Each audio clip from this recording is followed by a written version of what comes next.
How does the DSM-5 define stimulant use disorder? Have you ever wondered how mental health professionals identify stimulant use disorder? The Diagnostic and Statistical Manual of Mental Disorders, 5th edition, provides clear criteria for this condition. Stimulant use disorder involves a problematic pattern of using stimulant drugs like amphetamines and cocaine. This pattern leads to significant impairment or distress in a person's life. To diagnose stimulant use disorder, at least two specific criteria must be present within a 12-month period.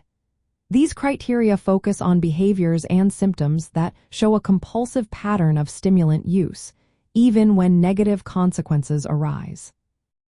One key criterion is using the stimulant in larger amounts or for a longer time than intended. This indicates a loss of control over usage. Another important sign is a persistent desire or unsuccessful efforts to cut down or control stimulant use. If someone spends a lot of time obtaining, using, or recovering from the effects of the stimulant, that is another red flag. Strong cravings or urges to use the stimulant also play a role in this diagnosis. If stimulant use leads to failing to meet major responsibilities at work, school, or home, that is a significant concern. Continued use despite social or interpersonal problems caused by stimulant use is another criterion to consider. Giving up or reducing important social, occupational, or recreational activities due to stimulant use is a sign of the disorder.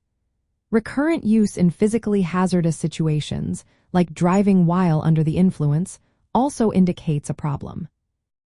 Awareness of ongoing physical or psychological issues caused by stimulant use, yet continuing to use, is critical.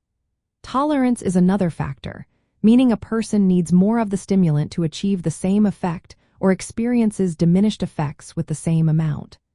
Withdrawal symptoms when stopping or using stimulants to avoid withdrawal are also key indicators. The severity of stimulant use disorder is classified based on how many criteria are met. Mild cases involve 2 to 3 symptoms, moderate cases have 4 to 5 symptoms, and severe cases show 6 or more symptoms within that 12-month timeframe. Understanding these criteria helps differentiate between substance abuse and addiction versus dependence. While dependence often involves physical symptoms like tolerance and withdrawal, addiction is more about compulsive behavior despite negative outcomes. This framework is essential for clinicians to identify stimulant use disorder accurately and tailor interventions effectively.